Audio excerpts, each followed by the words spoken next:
오늘 함께 볼 하나님 말씀은요, 사도행전 9장 3절에서 6절까지의 말씀입니다. 사도행전 9장 3절에서 6절까지의 말씀을 함께 한 목소리로 큰 목소리로 읽습니다. 시작! 사울이 길을 가다가 다메섹에 가까이 이르더니 호련히 하늘로부터 빛이 그를 둘러 비추는지라. 땅에 엎드러져 들음에 소리가 있어 이르시되 사울아 사울아 내가 어찌하여 나를 박해하느냐 하시거늘 대답하되 주여 누구시니까 이르시되 나는 내가 박해하는 예수라. 너는 일어나 시내로 들어가라. 내가 행할 것을 내게 이를 자가 있느니라 하시니. 아멘. 할렐루야. 우리 구호합니다. 구호 준비. 얍. 구호 준비. 한번 해볼게요. 잊지 않았죠? 자, 바이, 바이, 바이, 바이. 한 번 더. 바이, 바이, 바이, 바이. 할렐루야. 아멘. 오늘 여러분과 함께 나눌 말씀의 제목은 만남이라고 정해보았습니다. 만남. 우리 만남은 우연이 아니야. 여러분 이 노래 알아요? 제가 몰라요? 몰라? 셋이 알아 몰라? 알지. 여기서 또 나이가 차이가 나는구나. 여러분 누구 노래냐면 가수 노사연 씨 알아요? 예능 많이 나오는 아주머니 있잖아요. 아주머님. 그 노사연 씨의 대표곡 중에 하나예요. 이 곡이 검색해 보니까 한 1980년 후반대에 발매돼서 인생에서의 특별한 만남 그리고 소중한 그러한 가사의 의미를 담고 있는 노래더라고요. 제가 고등학교 때 학교에서 필리핀을 보내준 적이 있어요. 그래서 필리핀에 한번 가봤었는데 그때 기억에 남는 게 이 필리핀의 국민 가요라 할 만한 노래가 바로 이 노사연의 만남이었어요. 그러니까 필리핀 사람 중에 이 노래를 싫어하는 사람을 만날 수가 없는 거예요. 그러니까 그만큼 대표적인 만남이라 하면 떠오르는 음악 중에 하나가 바로 이 노사연 씨의 만남 생각해 봤어요. 근데 만남에 대해서 목사님이 묵상하다 보니까 한 가지 음악이 더 떠오르더라고요. 우리 한번 음악 틀어주실까요?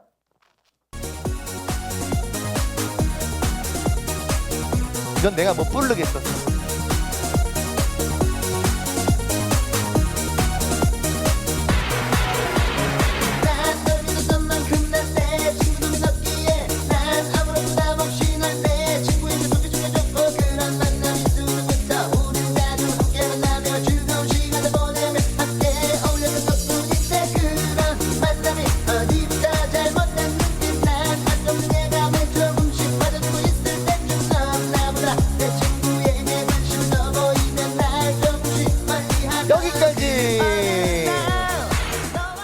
오늘 인도한 우리 선이가 아주 신나게 부르고 있는데 부를 수 있어?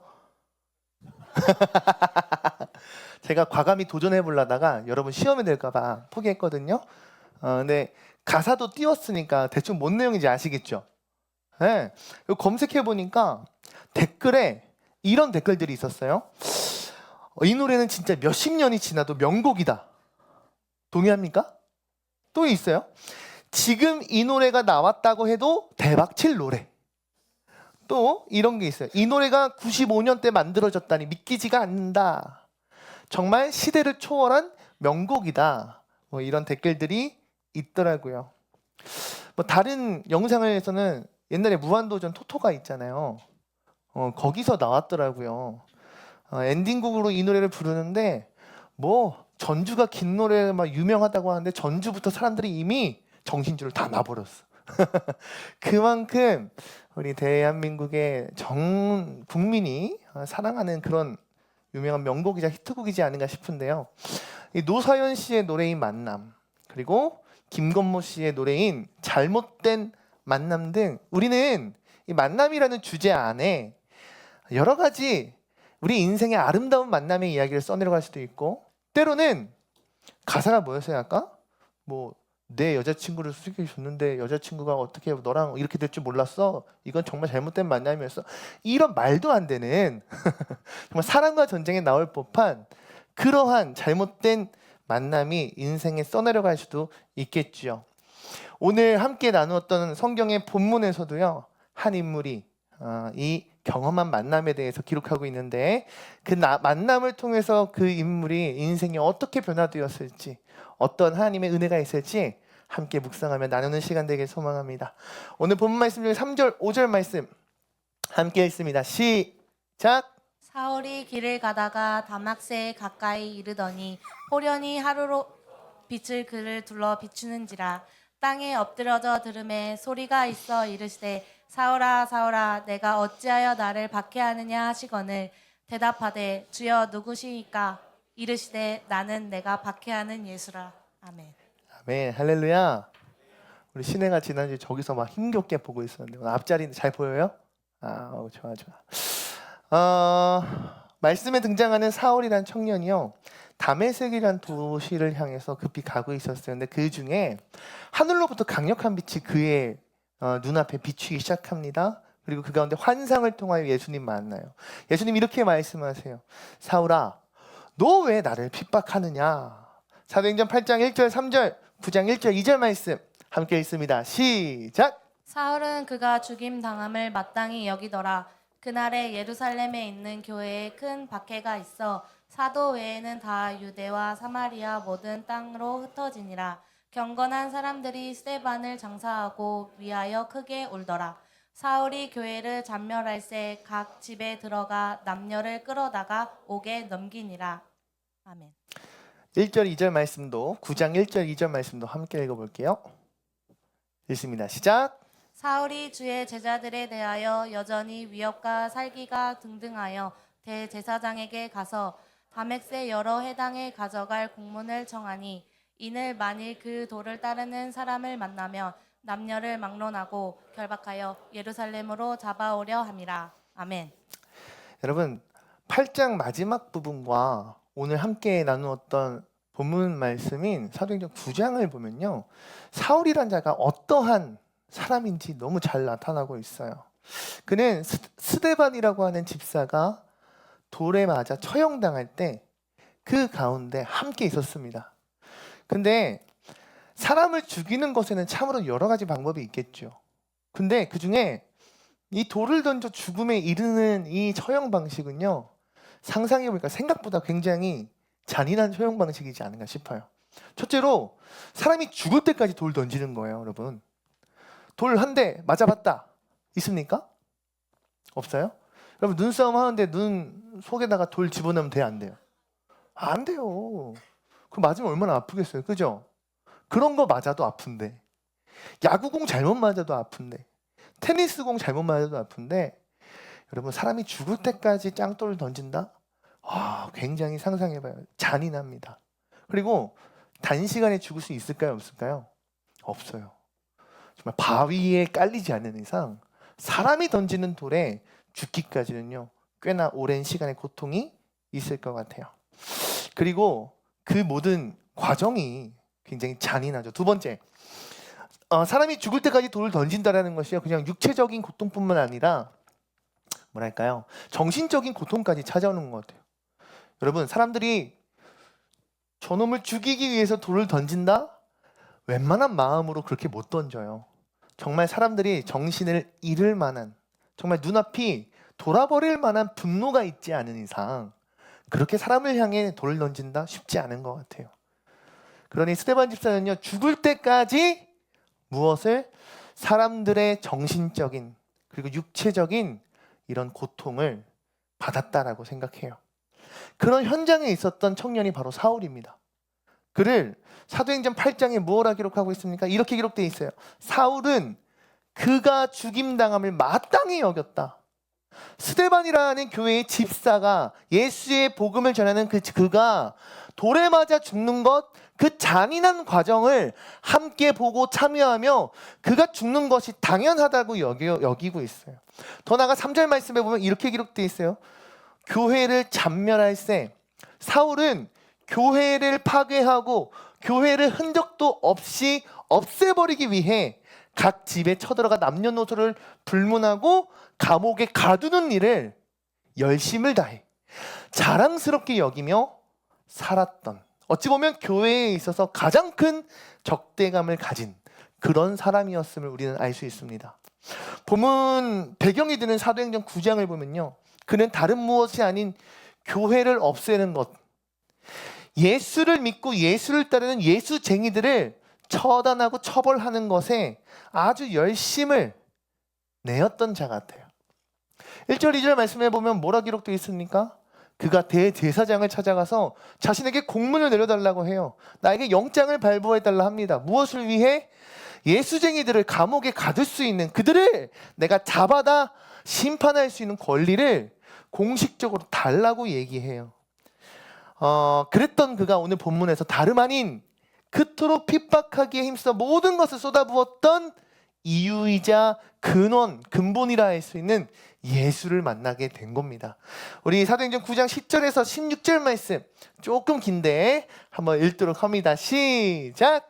그때 다막스에 아나니아가 하는 제자가 있더니 주께서 환상 중에 불러 이르시되 아나니아야 하시거늘 대답하되 주여 내가 여기 있나이다 하니 주께서 이르시되 일어나 집 가라.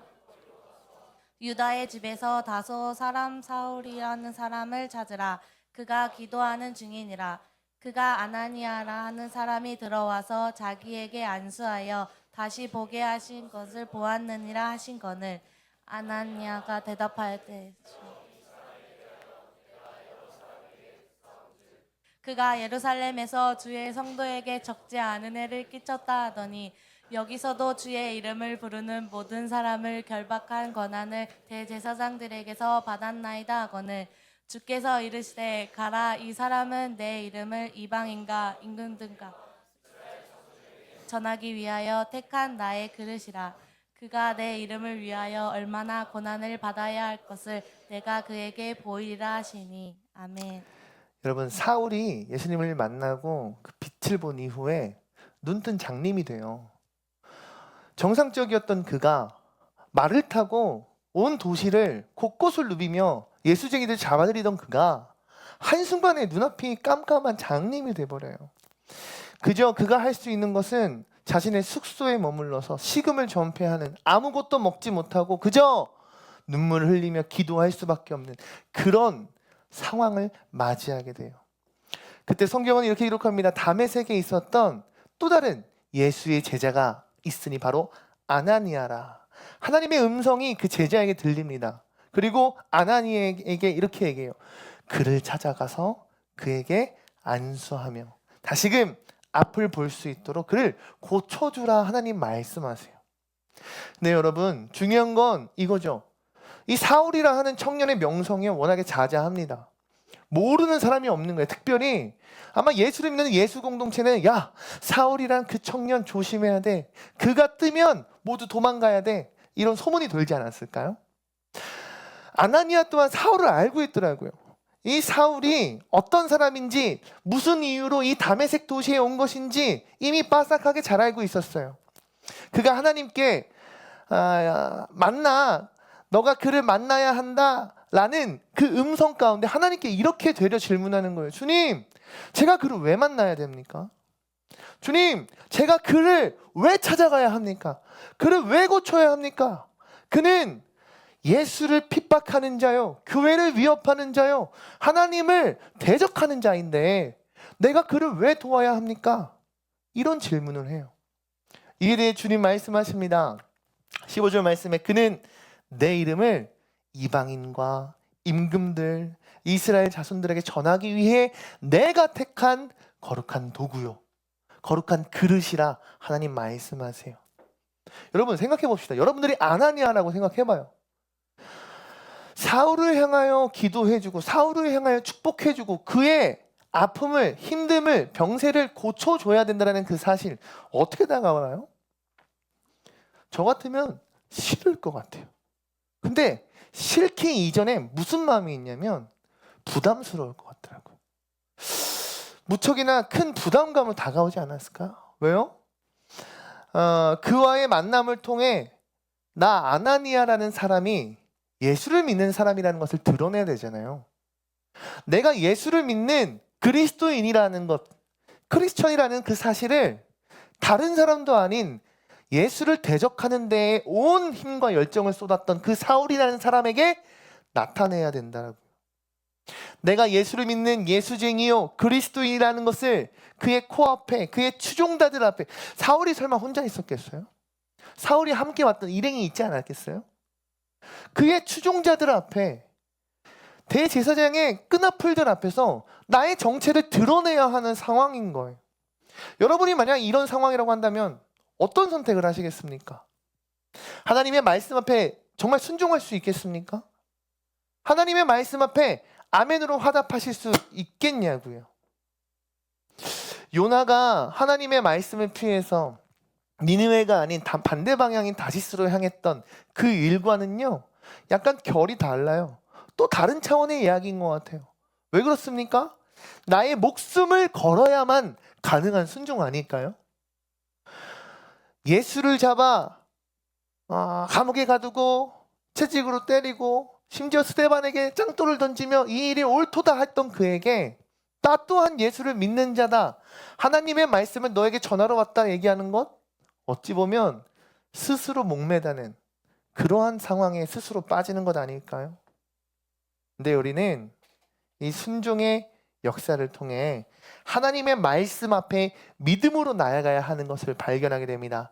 우리 사도행전 9장 17절 18절과 20절 22절 말씀, 우리 4절의 말씀을 함께 읽어봅니다. 시작! 아나니아가 떠나 그 집에 들어가서 그에게 안수하여 이르되 형제 사울아, 주 곧 내가 오는 길에서 나타나셨던 예수께서 나를 보내어 너로 다시 보게 하시고 성령으로 충만하게 하신다 하니 즉시 사울의 눈에서 비늘 같은 것이 벗어져 다시 보게 된지라. 일어나 세례를 받고 즉시로 각 회당에서 예수가 하나님의 아들이심을 전파하니 듣는 사람이 다 놀라 말하되 이 사람이 예루살렘에서 이 이름을 부르는 사람을 멸하려던 자가 아니냐. 여기 온 것도 그들을 결박하여 대제사장들에게 끌어가고자 함이 아니냐 하더라.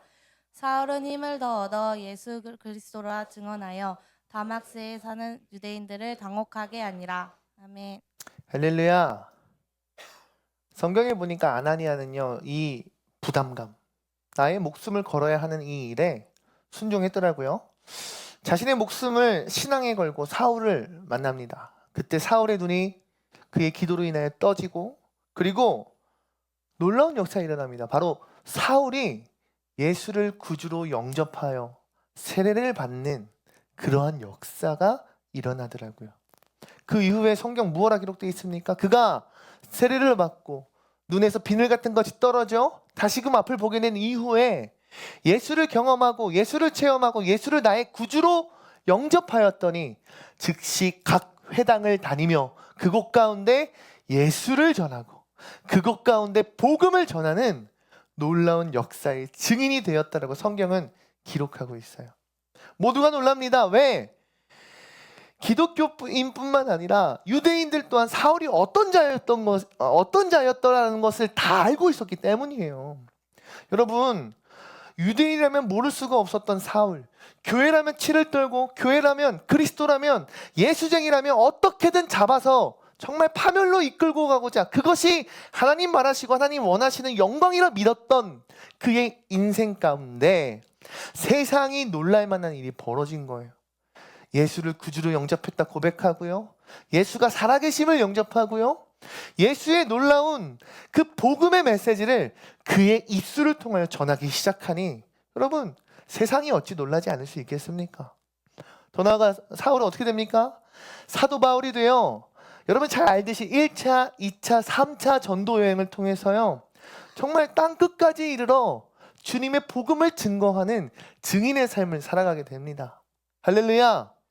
우리 사랑하는 바이 청년부 여러분, 우리는 오늘 이 만남이라는 주제 아래 오늘 본문의 말씀을 통해서 깊은 묵상의, 신앙의 묵상이 있어야 할 것입니다. 만남을 통해서는요, 여러분, 한 사람의 인생이 정말 그 사람의 인생이 하나님을 부정하고 하나님을 대적하고 심지어 예수를 믿고 따르는 자들을 핍박하는 그러한 인생을 살았음에도 불구하고 어떻게 해요? 하나님을 찬양하고 하나님께 영광 올려드리는 인생으로 변하기 때문이에요. 믿으면 아멘? 여러분, 우리는 때로 그 만남을 위해, 하나님이 원하시고 바라시는 그 만남을 위해 때로는 오늘 함께 나눴던 또 다른 제자 아나니아처럼 나 자신의 것, 심지어 나 자신의 목숨을 내걸고서라도 그 만남을 이루고 치루어야만 하는 그러한 사명이 여러분들에게 있을지도 모르겠어요. 그러나 분명한 것은 여러분들에게 주어주신 그 만남이라는 은혜와 복, 더 나아가 사명과 소명이라 한다면 하나님께서는 그 만남, 여러분들의 사역 가운데 반드시 하나님의 비전이, 하나님의 말씀이, 하나님의 인도하심과 보호하심이 있다면 반드시 이루고 성취할 수 있으리라 목사님은 믿습니다. 믿으면 아멘. 우리 그림 하나 볼게요. 아돌프 히틀러 89년도에 태어나서요 45년도에 그림이 띄워주세요. 사망했더라고요. 여러분 잘 알고 있듯이 2차 세계대전을 일으켰던 전쟁 범죄자, 그리고 독일을 독재하였던 독재자입니다. 이 히틀러는요 독일 국민들과의 이 만남을 통해서 그들의 분노, 그들의 여론을 조작하게 되고 조종하게 되며 그들로부터 큰 지지를 얻게 됩니다. 이를 통해서 어떻게 됩니까? 독일의 민주주의 체제가 무력화되었고요, 독재자가 되었고, 이와 같은 히틀러의 만남은 크나큰 전쟁, 그리고 수많은 이들의 죽음이라는 결과를 불러일으키게 돼요. 근데 같은 시대에 다른 삶의 행보를 걸어갔던 자가 있더라고요. 사진 띄워주세요. 바로 독일 루터교회의 목사이자 신학자였던 디트리 본회포 목사님입니다.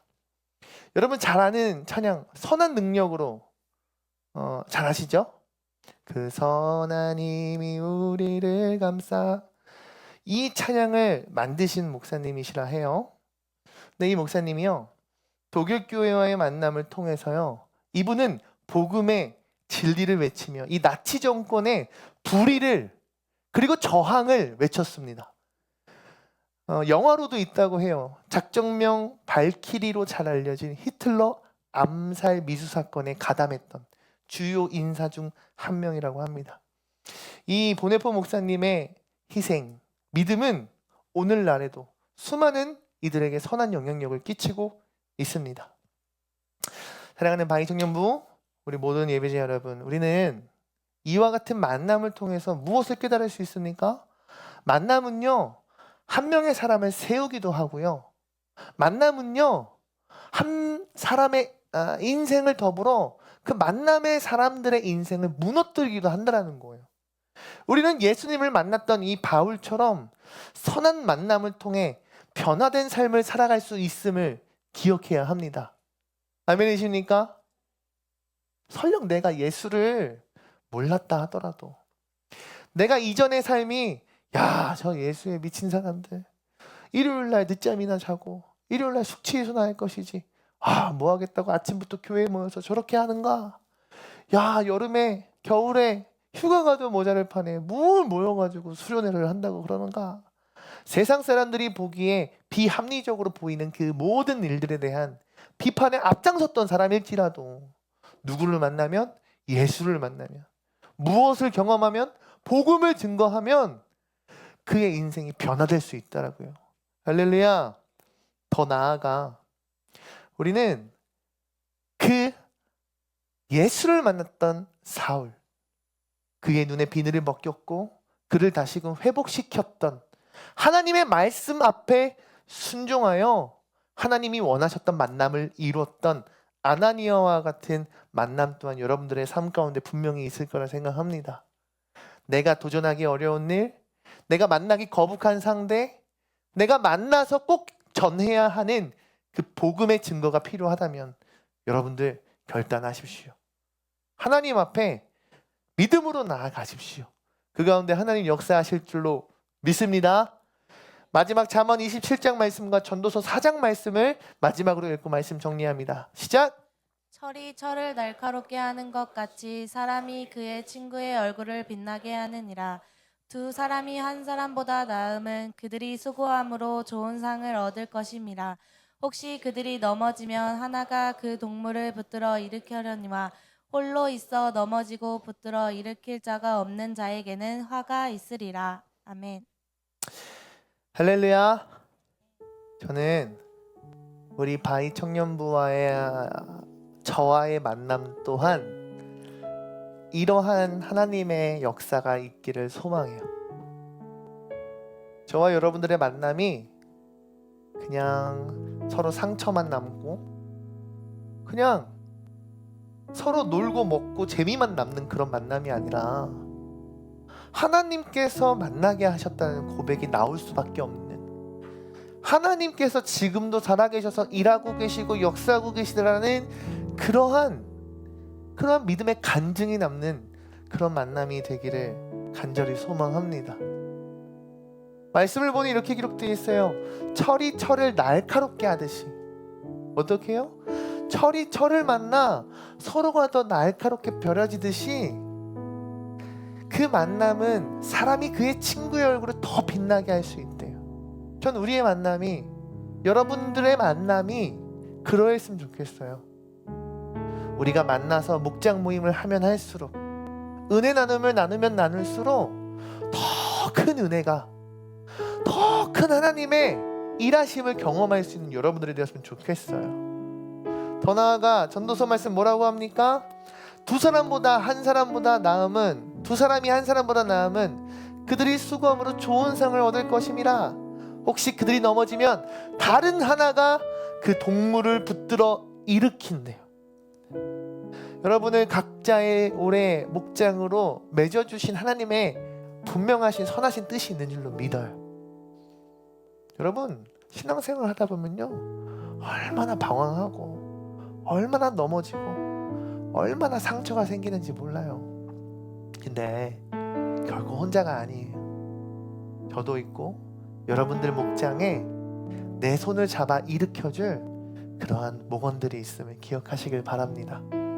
아멘이십니까?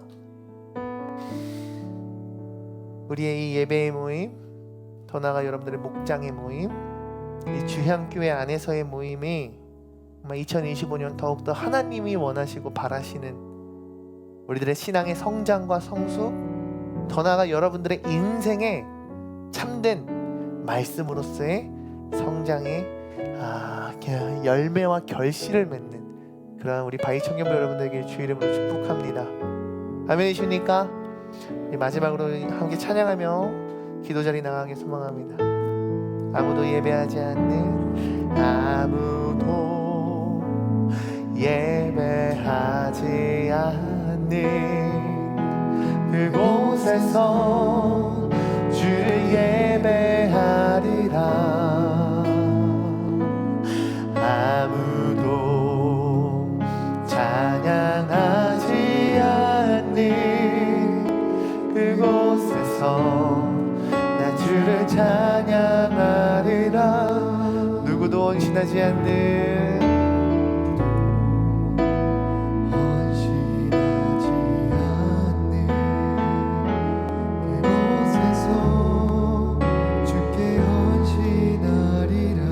누구도 증거하지 않는,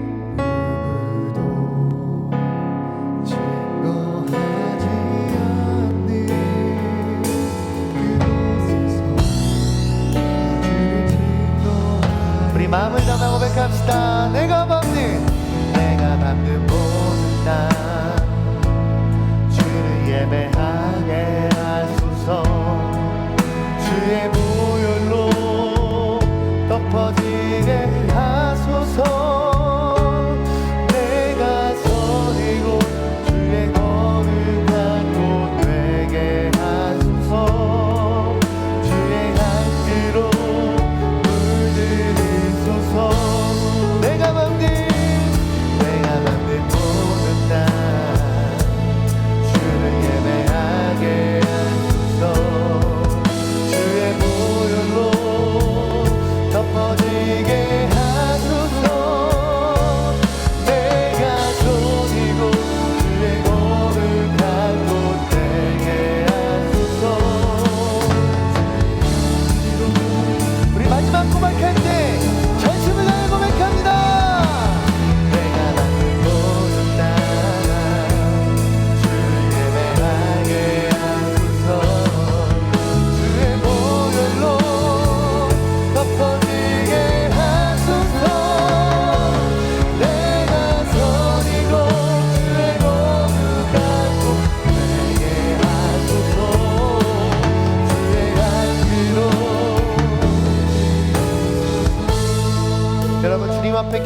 되었으면 좋겠어요. 주님, 우리에게 공동체 허락하여 주심 감사합니다. 나에게 목장 허락하여 주시면 감사합니다. 더 나아가 내가 예배해야 할 곳, 내가 만나야 할 영혼들이 분명히 있음을 깨닫게 하여 주시면 감사드립니다.